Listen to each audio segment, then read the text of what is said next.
नमस्कार साथियों, मैं अभय देव शुक्ल, ऑल इंडिया जन आंदोलन संघर्ष न्याय मोर्चा का राष्ट्रीय अध्यक्ष। साथियों, इस वीडियो को लाइक और शेयर करिए, सब्सक्राइब करिएगा और इस वीडियो को देश के उन सभी साथियों के पास पहुंचाने का प्रयास कीजिए जो इस समय आंदोलन की गति को तेज कर रहे हैं और आंदोलन को बड़ा करने का प्रयास कर रहे हैं, जिससे देश के निवेशकों का पैसा सुनिश्चित हो पाए। आइए हम सब लोग बक्स एक्ट कानून के बारे में थोड़ी सी जानकारियाँ लेते हैं। बक्स एक्ट कानून क्या है, बक्स एक्ट कानून कैसे प्रभावित होगा, बक्स एक्ट कानून वास्तव में आपके लिए कितना कारगर साबित होगा, इस विषय पे हम लोग बात करें, क्योंकि बहुत सारी भ्रांतियां इस समय हैं। लोग बक्स एक्ट कानून पे तरह तरह की बातें करते हुए दिखाई देते हैं और बक्स एक्ट को एक अपना व्यवसाय और अपना एक जमा पूंजी बांध के बक्स एक्ट कानून को हथियार बना के देश के निवेशकों और कार्यकर्ताओं को मूर्ख बनाने का धंधा बना लिए हैं।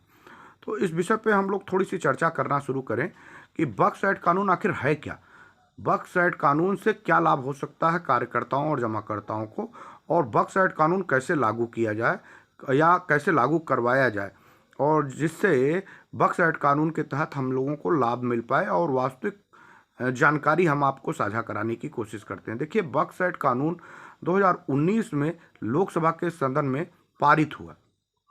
संसद के सदनों में पारित होने के बाद चूंकि देश भर में बहुत सारी शिकायतें हम लोगों ने पहुंचा रखी थी, सीआरसी में कंप्लेन, देश के प्रधानमंत्री को बहुत सारी चिट्ठियां, पत्र और माननीय सुप्रीम कोर्ट को भी बहुत सारे लाखों पत्र हम लोगों ने भिजवाए थे और तमाम देश भर में हम लोग आंदोलन कर रहे थे, जिससे देश की सरकारों को ये सोचने पे बाध्य हुआ कि कुछ तो ऐसा है जो चिट फंड सोसाइटी समेत लेके बहुत सारे कंपनियों का जो रजिस्ट्रेशन करा चुके देश के निवेशकों को लूटने का संसाधन बना रहे हैं, और उससे जनता में एक आक्रोश पैदा हो रहा है, जो उनकी विभिन्न ऑफिसों में जाके यह बात साबित कर रही थी। जो देश भर के निवेशकों के पत्र, जैसे सीआरसी केंद्रीय रजिस्ट्रार कार्यालय या फिर देश के प्रधानमंत्री को, देश के राष्ट्रपति महोदया को, देश के गृह मंत्री को, सहकारिता मंत्रालय को, तमाम जगहों पे हमारे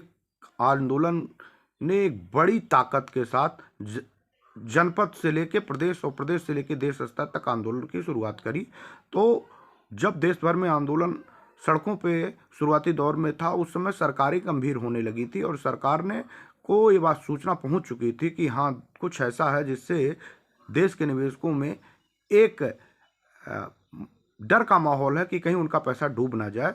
तो सरकार ने एक स्पेशल बिल पारित किया, बक्स एक्ट कानून, और उस बक्स एक्ट कानून 2019 में पारित हुआ। अच्छा, उस बक्स एक्ट कानून के पारित होने के बाद राजआज्ञा आई 2020 में।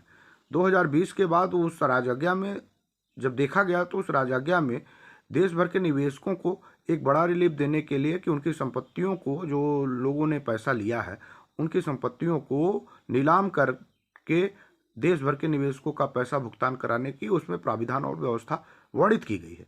तो देश के लोगों में ये कौतूहल का विषय है कि आखिर बक्स एक्ट कानून से 180 दिन में कैसे भुगतान प्राप्त किया जा सकते हैं। तो किसी भी तरीके से मैं सरल शब्दों में आपको समझाने का प्रयास करता हूं, क्योंकि बहुत सारे लोग इधर उधर की बातें करते हुए देश के निवेशकों को दिग्भ्रमित कर रहे हैं। तो एक साधारण और सरल शब्दों में बात समझिए कि जैसे कोई इंसान है और अगर इंसान ने किसी दर्जी की दुकान पे जाके सूट बूट, यानी सूट, आपका जो कोट पैंट सूट है, उसका ऑर्डर दे दिया और उसको सिलवा दिया। अब सिलवा के ले आए और आपने सिलवा के लाने के बाद आप जूता भूल गए, मोजे भूल गए, टाई भूल गए और शर्ट और पैंट भूल गए। आपने कोट पहन लिया और निकल गए बाहर। क्या वो सूट और बूट और बेल मेंटेन कहलाने का काम हो करेगा? मुझे लगता है कि लोग देख के आपको सड़क पे हंसेंगे कि आपने कोई गलती कर दी है, उपहास के पात्र बन जाएंगे। और जिस उद्देश्य से आपने उस सूट बूट को बनवाया दर्जी के पास जाके कि हमको किसी फंक्शन में जाना है, उसका उद्देश्य पूरा नहीं हुआ और आपको उसके लिए सूट के साथ आपको जूते उसी से मिलते हुए जुलते पहनने पड़ेंगे, मोजे लेने पड़ेंगे, कॉम्बिनेशन का शर्ट लेना पड़ेगा और आपको अंदर इनर भी पहनना पड़ेगा। इनर नहीं पहनेंगे तो चल जाएगा, हाँ, लेकिन उससे कॉम्बिनेशन में आपको लेना पड़ेगा और एक टाई भी लेनी पड़ेगी, तभी आप वेल मेंटेन होंगे और आप एक अच्छे सुव्यवस्थित नागरिक बन के उस किसी कार्यक्रम और फंक्शन में जा सकते हैं। तब आप पूरे होंगे और लोग आपको ये महसूस करेंगे कि हाँ, वेल जेंटलमैन आया हुआ है, इसको अपनी बगल में जगह दिया जाए, और शायद कोई पढ़ा लिखा इंसान दिखाई देता है। तो इसी तरह से बक्स एक्ट कानून जो है उसके लिए भी कुछ क्राइटेरिया है। लोग ये बात कहते हुए दिखाई दे रहे हैं कि 180 दिनों में भुगतान हो जाएगा, और एक पत्र बनाइए, एक लेटर लिखिए और इससे बक्स एक्ट के प्राविधानों को संबंधित कलेक्टर के यहाँ ले जाके दीजिए, और वो प्रोफार्मा घूम रहा है और लोग उस बक्स एक्ट कानून को अपने 180 दिनों के भुगतान का हथियार बनाए। पहली बात तो मैं आपको ये बता दूं, और आप लोग भी जरा एक विषय पे ध्यान दीजिएगा कि 2019 में बक्स एक्ट कानून लागू हुआ, 2020 में राजज्ञा आई, 2020 के बाद 2023 चल रहा है, 1038, 40, 45 दिन हो गए। 180 दिन आपसे प्रश्न है कि उसमें नहीं पूरा हुआ। क्या किसी देश भर के निवेशकों का 180 दिनों के अंदर भुगतान हो गया? नहीं, किसी का नहीं हुआ, क्योंकि वो तरीका सही नहीं है। तरीका सही नहीं होगा तो आपका 180 दिन का जो प्राविधान उसमें दर्ज है वो आपको फॉलो अप नहीं करता। इसीलिए कहते हैं कि अधगल गगरी छलक जाए, आधा अधूरा ज्ञान व्यक्ति का या तो विनाश करा देता है या तो उपहास का पात्र बना देता है। बक्स एक्ट कानून जोड़ने की एक धारा है। बक्स एक्ट कानून जब तक सीआरपीसी और आईपीसी की धाराओं में मुकदमा कोई भी पीड़ित व्यक्ति नहीं दर्ज करा देता संबंधित राज्य की सरकारों में, तब तक बक्स एक्ट कानून की धारा जोड़ी सीधे नहीं जा सकती। फिर से बताऊं, जब तक आप पीड़ित व्यक्ति कोई एफआईआर संबंधित थाने में या कोर्ट के द्वारा दर्ज नहीं करवा देते, तब तक आप बक्स एक्ट कानून की धारा को उसमें जुड़वा नहीं सकते। एक बार फिर सुन लीजिए, बक्स एक्ट धारा तभी प्रभावित होगी जब आप पीड़ित व्यक्ति संबंधित थाने में या फिर अपने नजदीकी सिविल सूट दाखिल करने या फिर हाई कोर्टों में मुकदमा होने के बाद संबंधित अधिकारी को आदेश आता हो कि मुकदमा दर्ज कर दिया जाए विभिन्न धाराओं में, आईपीसी सीआरपीसी की धाराओं में। उस समय आप एक एप्लीकेशन अपने विवेचक और अपने संबंधित कप्तान या अपने संबंधित कोतवाल या अपने दरोगा को देंगे कि बक्स एक्ट 2019 अधिनियम के तहत इन प्राविधानों में भी इनके ऊपर मुकदमे दर्ज किए जाएं, ये धारा उसी में जोड़ दी जाए।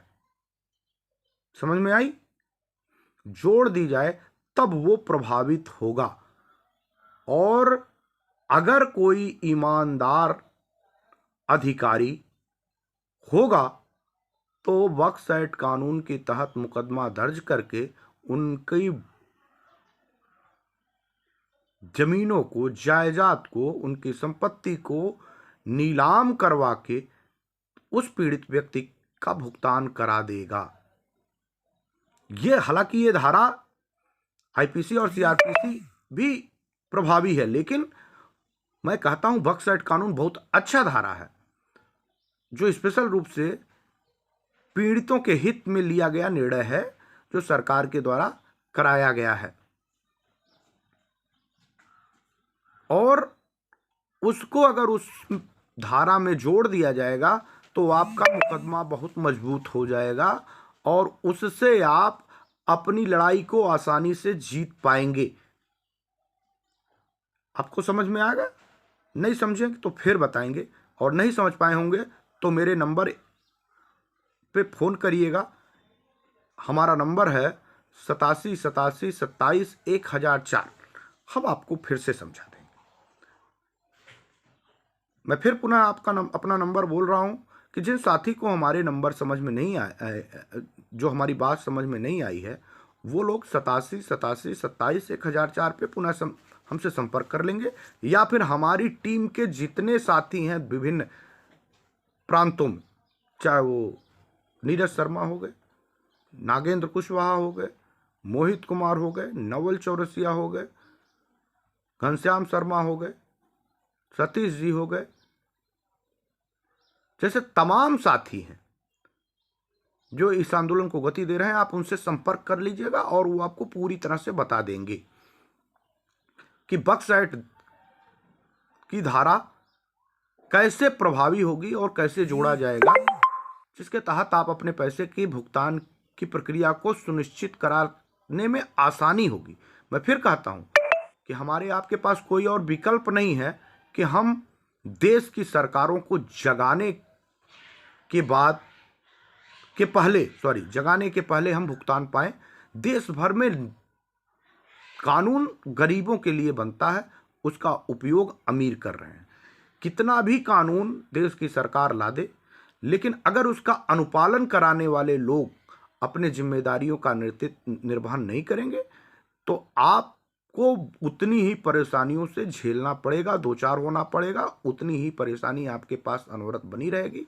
इसके लिए एक समूह की आवश्यकता होती है जो जनता की अदालत कहलाती है, यानी देश भर के लोगों को एक साथ एक मंच पे खड़े होकर बिना किसी राग द्वेष के अपने भुगतान की प्रक्रिया के लिए सरकार के ऊपर दबाव बना के जनता के पैसे निकलवाने का प्रयास करना चाहिए। कानूनी लड़ाई में टाइम लग रहा है और वो आप सब जानते हैं कि आप किसी मुकदमे में, एक साधारण मुकदमे में अगर कोर्ट कचहरी चले गए तो आपको 6 महीने, साल भर, 2 साल, 4 साल, 10 साल, 20 साल, यहां तक कि हमने विभिन्न मुकदमे में देखा है कि 2 से 3-4 पुश्तें लड़ती रहती हैं, अंत में समझौता हो जाता है और पीड़ित पक्ष को पूर्ण न्याय नहीं मिल पाता। तो आपका काम क्या है? आप कहेंगे कि हम कानूनी कार्रवाई नहीं करें, घर बैठ जाए, आंदोलन के ही साथ रहे? नहीं, आपको कानूनी कार्रवाई करना होगा, लेकिन कानूनी कार्रवाई संगठन के माध्यम से जो भी जानकारियां दी जाए उस स्तर से करना होगा और संबंधित क्रमिक पटल पे आपको रखना होगा, यानी स्टेप वाइज उस पटल पे रखना होगा, क्रमवार, जिससे आपकी बातें सरकार तक पहुंच जाए, कोर्टों को संज्ञान में लेने के लिए मजबूर हो जाए। आप एक पत्र लिखिए और सीधे किसी सुप्रीम कोर्ट के जज के पास भेज दीजिए, वो आपकी बात नहीं सुनी जाएगी, क्योंकि उसका एक रास्ता है, उसका एक तंत्र होता है कि सबसे पहले आप कोई वकील करेंगे, वकील के माध्यम से सबसे पहले अपने नज़दीकी लोअर कोर्ट जाएंगे, वहां अपना पक्ष रखेंगे। अगर वो पक्ष वहां से हारते या जीतते हैं तो आप न्याय की उम्मीद वहां से नहीं मानते तो आप उनसे उच्च कोर्ट में जाएंगे, उसके बाद आप सुप्रीम कोर्ट जाएंगे, तब ये कानून आपका आगे तक चलेगा। लेकिन आप पहले ही सुप्रीम कोर्ट चले जाएंगे तो आपकी बात सुप्रीम कोर्ट उठा के कूड़े में डाल देगा और कहेगा लोअर कोर्ट जाइए, वहां से होते हुए तब आइए। किसी भी कार्य को सीधे और सिस्टम के तरीके से करने का नाम ही होता है आपको सुव्यवस्थित चलाने का और संस्कारी रूप से चलने का माध्यम, और तब आपकी विजय लक्ष्य प्राप्त हो सकती है। कागज का एक पन्ना पा लिया, जेब में रख लिए किताब, और ये कह के हुए घूम गए कि एक पत्र बनवाइए और सब डीएम कलेक्टर को दे दीजिए और कहिए बक्सैट कानून लागू करो। आपका गुलाम है क्या कोई कप्तान? आपका गुलाम है? डीएम आपका गुलाम है? उसके पास और कोई काम नहीं। तंत्र से दीजिएगा तो डीएम और कलेक्टर आपकी गुलामी करता नजर आएगा। है गुलाम वो, जनता का ही पैसे से वो कलेक्टर और कप्तान तनख्वाह पाता है। आपकी बात सुनने के लिए बाध्य हो जाएगा, लेकिन आप बिना सिस्टम के कोई बात रखेंगे तो वो और उसके सभी लोग आपको धत्ता बता देंगे और वहीं कागज और वहीं फाइल धूल फांकती फिरेगी। बक्स एक्ट कानून फिर सुनिए, संबंधित आईपीसी और सीआरपीसी की धाराओं में जोड़ने का एक कानून है जिसमें वो संबंधित मुकदमे जोड़ दिए जाते हैं। अगर आप उसमें जुड़वा पाइएगा तभी बक्स एक्ट कानून आपके पक्ष को मजबूत करेगा और आपके पैसे के भुगतान में सही समय पे आके आपकी व्यवस्थाओं को भुगतान के रूप में परिवर्तित कर देगा। कुछ साथी एको हम द्वितीयो नास्ति की भावना के साथ बैठे हैं, आंदोलन के नाम पे लोगों से धन उगाही कर रहे हैं। उनके सिर्फ इस धन उगाही में कोई बाधा बन जाए या सच बात बता दे तो वो अपनी नीचता पे उतर आते हैं और वो अपने संस्कार को प्रदर्शित कर देते हैं।